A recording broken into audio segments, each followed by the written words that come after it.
to Le Mans for the 87th running of the great endurance race.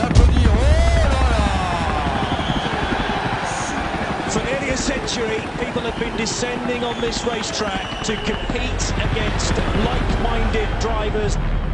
A true test across 24 hours, twice around the clock. It's just a ridiculous idea. 25 years of motorsport, and every race when I start, my heart is 180. The life of the driver is in my hand. 3 men at board on the grid. You have the whole world looking at you. The biggest race of the year is gonna start, and the pressure is on. Please clear the grid immediately. 30 seconds. Okay, fire up. Green flag. The 87th running of the world's greatest race, the 24 Hours of Le Mans. Princess Charlene of Monaco will wave the French tricolor. The 24 Hours of Le Mans is underway.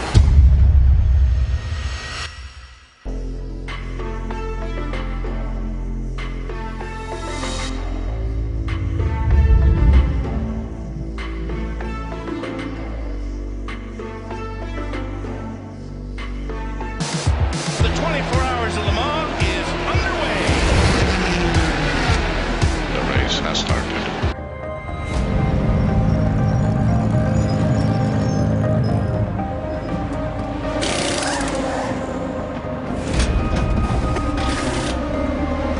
Your first action of the day is jumping right in the first corner.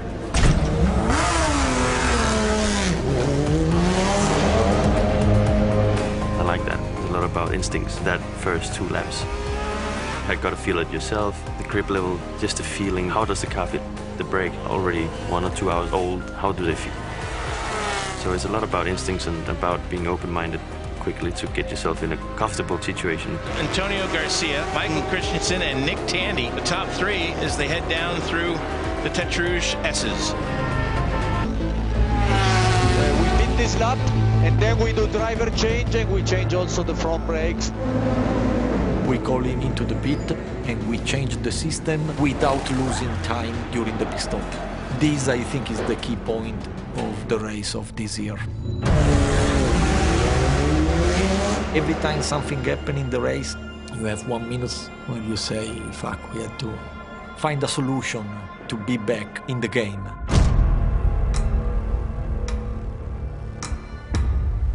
In endurance races like Le Mans, there's no rule on when are you doing more of a sprint race or more taking it easy and take care of the material and strategy.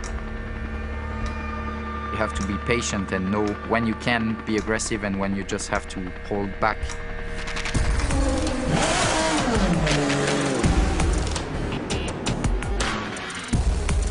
There are some times where you have to hold back a little bit. Communication with your engineer is very important because they can tell you, okay, this stint, you have to push the car until lap 10. So until lap 10 you can push, then you have to take care. That's where also the team spirit is very important to have a good result. Okay, so the Ford is on old tyres and the Ferrari is on new. Copy. It will come and you'll end up in the wall.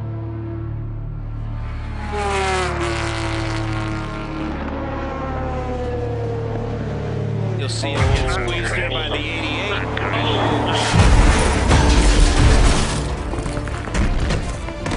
Well, that was a big hit for ourselves. Box, fuel only.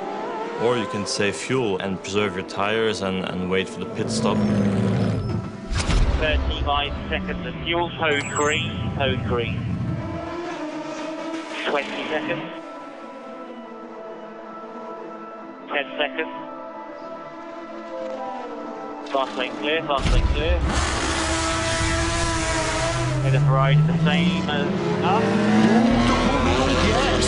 Good job. There'll be some fist pumping there at the Porsche GT team. Okay, buddy, we are leading the race. We are leading the race.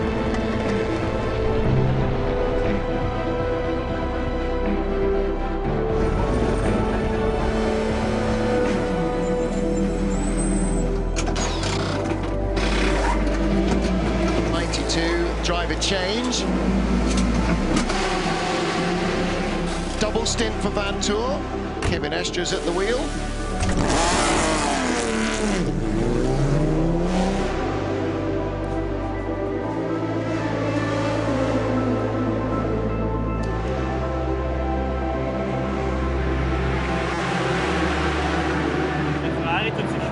Komischerweise jetzt die letzten 2 Stunden schon.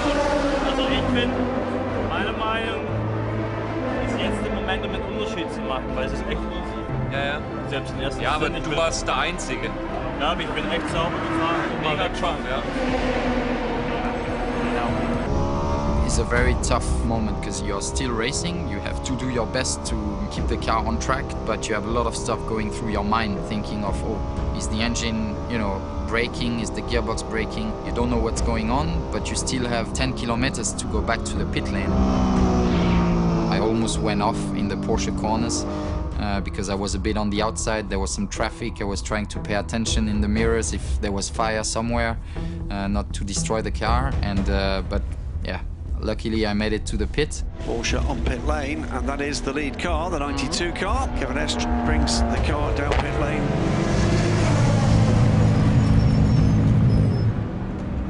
Having breakfast, just coming out of a stint which went really well, race is running perfect, and looking at the screen, all of a sudden you see your car going backwards in the garage. You pretty much know it's done. It's in the garage. The lead car is in the garage. This is the defending champion.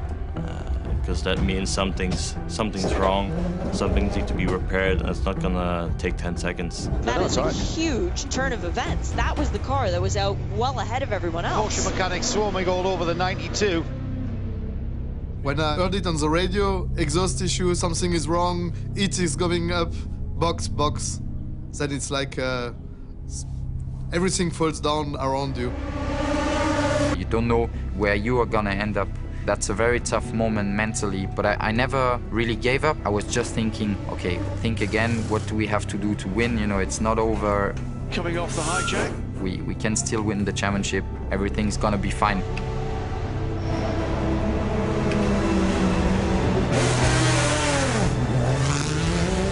Sounds as good as ever. Kevin Estra, keep focused, Kevin. Well done, boys. Brilliant, well done.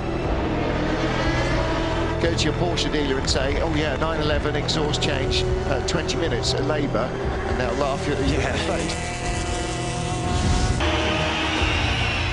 If we are thinking about everything was going on from the start of the race, the problem of the caliper, I think we did a great race. Congratulations to the drivers' champions, Kevin Estra, Michael Christensen. I was pretty proud to finish that race, win the World Championship with Michael and the whole 92 crew, which has done a great season. But also frustrated because we knew we had the car to possibly win the race again. But that's motorsport. The Nürburgring is for sure the most brutal and dangerous track in the entire world. The track is so demanding, mentally and physically. You're in the middle of the forest, you're going around 200 kilometers an hour, and you go into a blind corner and instinct takes over. It's on edge. The walls are extremely close, there's no margin for error. The green hell, if you do a mistake, you can end up in the tree. That's a race I've always wanted to win. It's my favorite place on Earth and the most horrible place on Earth at the same time. There are some proper corners where if you would make a mistake here, God knows what happens.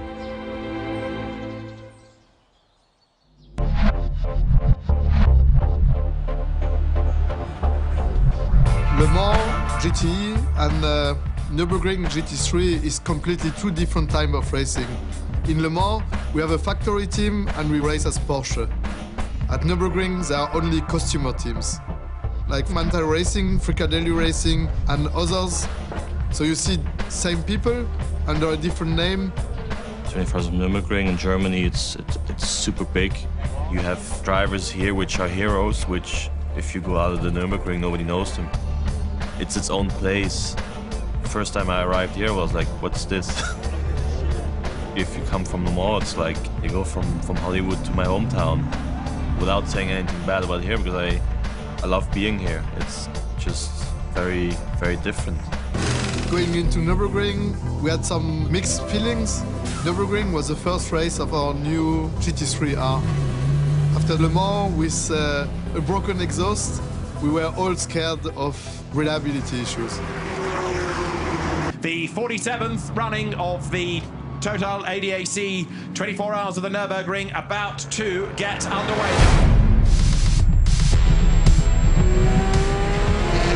And they're already going because the red light has been extinguished. We're in business. He's blast off and a good getaway by Mauro Engel to the outside line. Goes Kevin Estre, a bit of dust kicked up into the air as 1 or 2 run out of road. So far, so good. Engel leads Arnold, leads Estre, and then in 4th place looks like being Matt Campbell. Kevin Estre trying to go around the outside there of Lance David Arnold. He looks very, very eager to try and get on with the job, doesn't he? He wants to get himself into 2nd place. When Kevin is on the car, all his competitors are scared of him because he will just push like hell to make sure he passes. And now the bravery is going to come into play. Now you'll see who the real stars are. He will just give everything. And here comes the move. Absolutely side by side. And Kevin Estre goes by. The strategy on the Nürburgring is pretty much the same than in Le Mans. You want to be at the front and always controlling the race. But now Estre gets stuck on the outside line, way up the curve. But I'm coming through, says Kevin. We had a great car. We had the pace to be in front and to fight for the first place. The Porsche's edging closer in the aero wash of the Mercedes AMG. It's getting closer. They're coming towards the Bilstein Bridge now, and all of a sudden the gap starts to come down much quicker as he gets into the hole in the air made by the Mercedes. Drifts over, 2 wheels on the grass. The pass on the grass for the lead. 3 wide under the Bilstein Bridge.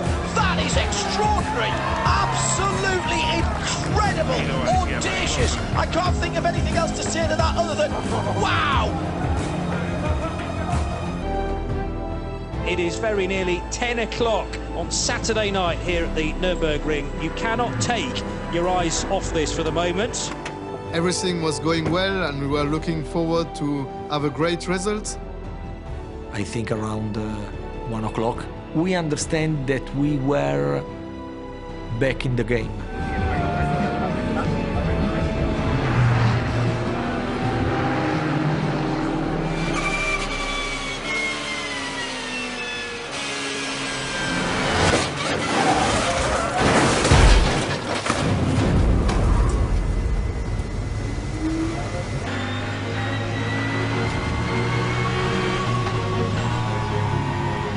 Driving in the night at Nürburgring 24, nothing else really comes close to it. It's so dark, you know, the speeds are just as high, if not faster, than during the day because of the temperatures. When you're doing a night stint at maybe 2 a.m, you're driving around and there's fireworks, there's campfires, you can smell the sausages cooking. You know, you can even feel your eyes stinging sometimes from the smoke from the fires. A lot of people would look at this and say you'd be stupid to do something like this, but I think as a driver, if you can do well in this race and get through it, you know, that's when you really feel a big achievement. Leader is in the pits. Lawrence Vanthoor, when's it getting into the car?